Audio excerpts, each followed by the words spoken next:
And here he is. So hi, Ewan. Hi, Adrian. How are you? I'm good. I'm good. How are you? So I was just saying, people might be worth looking through our back episodes because we talk about Facebook marketing, YouTube marketing, you know, search engine optimization and blog writing. So if you are interested, guys out there, look through some of the other gems Ewan has covered. But today we're covering Influencer marketing, yeah, which has become its own discipline over the last 4 or 5 years, with now a fairly well-established set of rules around how big brands certainly will interact with influencers. But what I wanted to do was try to address influencer marketing in terms of how a smaller clinic business with a local catchment and a local footprint would work with influencers. So I thought that's what we'd talk about, because what you usually hear about are, you know, mega brands being endorsed by mega influencers, and there's big money associated with that now. So one thing that I should probably explain is that there is now a definition of influencer and influencer scale, and it starts with mega influencers. So at the top of the mega influencer scale, you would have, you know, Rio Ferdinand. He's always a good example because he's got something like 3 or 4 million followers. But then at the other end of the scale, we have what's called a nano influencer. Now, a nano influencer has between 1,000 and 10,000 followers. And that's the definition of a nano influencer. A micro influencer is the next level up. They're between 10 and 100,000 followers. But I think we're down at the bottom end of the scale here for a local high street clinic business. I think they would do very well engaging with the nano influencers. Yeah. Okay, so this is on Instagram. That's how, Instagram and YouTube. Okay, so under 10,000 is how many? A nano influencer is under 10,000, and on Instagram, when you hit the 10,000 mark, you get extra privileges as an influencer, and you have swipe up to click through on a post. Yeah. You probably know that, Adrian, because I think you have in excess of 10,000. No, I'm not quite there yet, actually, but we're aiming for. No. Okay. But we could talk about how people do get more followers. There are some naughty ways, aren't there, Ewan? Yes, you can run campaigns that incentivize people to follow you, but the rules tend to be that you're better earning your followers. Because if you earn your followers, they'll stay followers, and they in turn should be advocates for your Instagram profile and share it. Yeah, absolutely. Okay, so how do people go about, if you've got a local brand, how do you go about getting a nano influencer, and how would that work, Ewan? Instagram. Are you there, Adrian? Yes. Any brand or clinic that has an Instagram profile, or you may have a YouTube channel, you may already be aware of who good local influencers are, or it might just be local knowledge will be enough. If you're you're in a smaller town, or even in a part of a city, you will know who influencers are locally. And I think you would make it your business, perhaps, to encourage them to follow you. And you should reach out and follow them, because if you reach out and follow them, you can establish a dialogue with them. And I think starting to work with them it can probably be done on a very ad hoc basis. And an initial contact should probably just be made directly. When you start to move up the scale, you'll find that bigger influencers have agencies that represent them, and they have rate cards. And the rate card will tell you how much you'll pay for a post. I mean, I'll tell you, I mean, the going rate for a sponsored post is something between £50 and £70. And the going rate for a sponsored video post would be something like £80 to £100. But again, as I say, it's on a scale. The more followers they have, the more expensive that gets. And then you're also going to have to go into contractual arrangements with these big influencers. The nano influencers are much easier to work with, because they're not as established as that. Yeah. Yeah. Okay. So let's say I've got a local clinic and I'm looking to do some influencer marketing, I just look around. Do I look for people in the same industry with followers? I think when it comes to aesthetic and skin clinics, there's no shortage of beauty influencers who will all be very interested in skin treatments, skincare products. And I think, you know, you should be able to find locally quite a rich vein of potential influencers. And I think the next thing to do is to use local knowledge to assess them and do the basics. Check out their social feeds, check out their number of followers. And here's a tip. You can use a tool called Upfluencer. Now, I'll send a link to Upfluencer after we've had this chat. And it's a free Chrome extension. You can download it for free. It goes in your Chrome browser if you use Chrome. And you can use it to basically look into any influencer's profile. And you can see where are their followers from. Are they local? How are they skewed, male, female? What age category do they fit into? So this is a great sense check that they have got an authentic follower profile.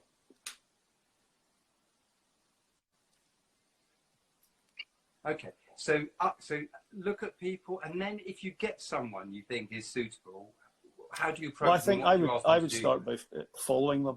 I would follow them with our brand, and then reach out to them to ask if they want to take part in an initiative, a sponsored initiative. And again, if we're talking to nano influencers, it might be that you already know some of them, and you could, you know, that through, you know, word of mouth or just through you know, connections, you would be able to invite them into the clinic. Often at that level, again, they're not looking for financial recompense. You can often get them in a you know, a in-kind for a treatment. And you can, and working with them, you can create a very effective story of a treatment. And I'm always looking to see how you can break that down into a sequence of, you know, pre-treatment, what was considered, what was the treatment for, the treatment itself, then 1 week after, then 1 month after. And if you can tie an influencer into a program like that, you've actually got a lot of content potentially that would be shared and engage a lot of individuals locally who, again, this is all awareness building. You know, this is going to generate awareness. You probably then also want to look at generating trackable links and clicks through to your site. This is where it gets a bit more difficult, because you might say to the influencer, I can pay you £50 to sponsor a post, but you know, next time round we might be looking to generate online sales of a product. Say you have skincare products, and that should all be trackable through your site. So you might say to the influencer, well, I tell you what, I'll pay you an incentive for every product I sell. That's a different approach. So you're moving away from vanity metrics, as I call it, which would be reach, engagement. You know, these are just big numbers, but they don't actually translate into necessarily leads or bookings. Whereas if you're incentivizing them in products sold, that's a very accountable approach to take.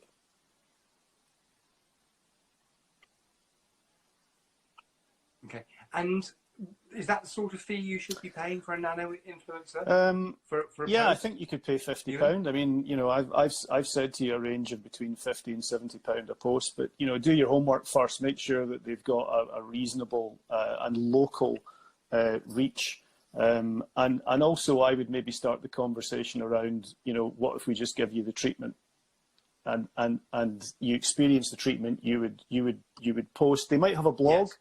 You could blog about the treatment. They may also have a YouTube channel. You could post a video about the treatment, and that may be sufficient to strike up a deal rather than having to part with cash.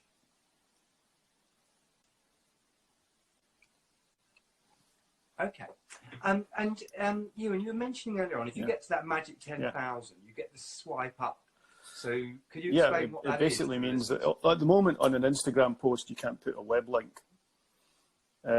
But when you hit 10,000 followers, you can put an instruction to swipe up, and swipe up will effectively create a link off the post to your website.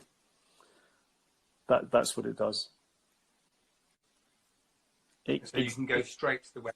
Exactly, which, you know, that's quite a few jumps. Yep. Again, on YouTube, very commonly, a YouTuber will say, click the link in the description, and they will use the description of the video to contain links. Yes. Or it could be a promo code. That's another very easy way to work, where if you buy the product, just quote their name or the name of the product and a sequential number, and they'll get the discount.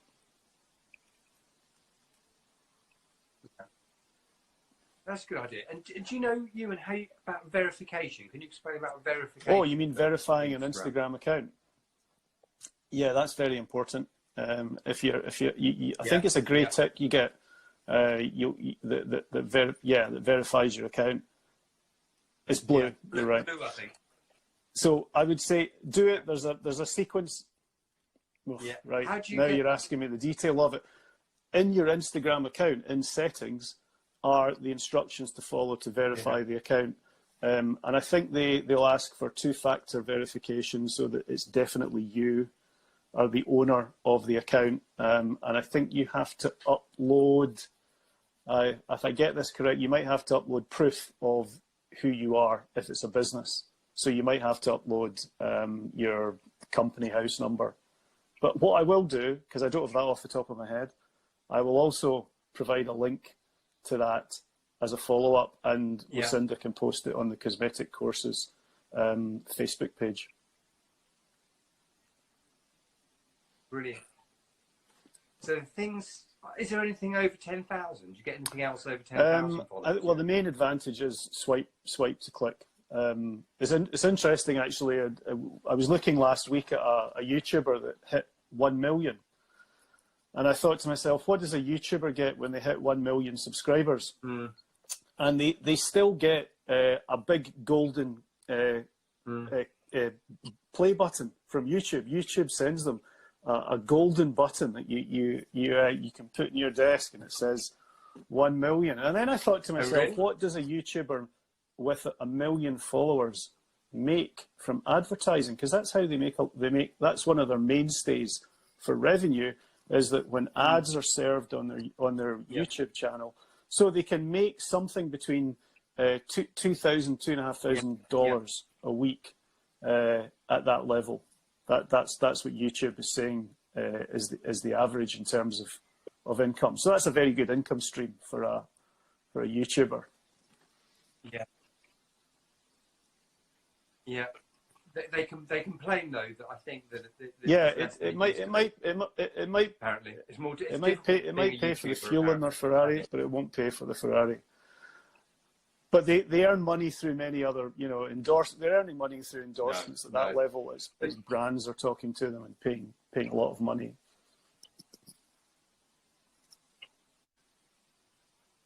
Yeah, so it's interesting. That's really changed in the last few years, isn't it? That anyone can become an influencer and basically, it's incredible. I mean, it's having to look at itself right now, though, that entire sector, because a lot of revenue has just fallen out of that space, and also people are reassessing the actual value and worth and authenticity of who these influencers are.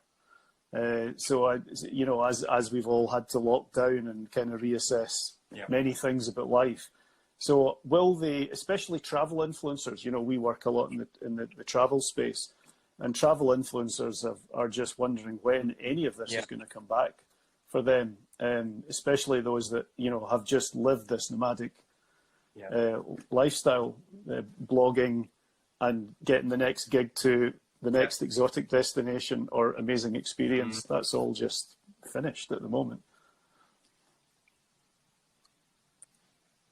Right up. Back home with their parents. Yeah. Well, Ewan, thank you for that. Yeah, thank you very much, Ewan. That's 16 minutes. I'm going to get on there. I'm going to check my Instagram settings, try and get verified, and try and get to 10,000 followers. And also check out the local influencers. Okay, right, Adrian, thank you all for the best. This, Ewan. Bye, everyone. Bye. Bye. It's a privilege talking to you, Ewan.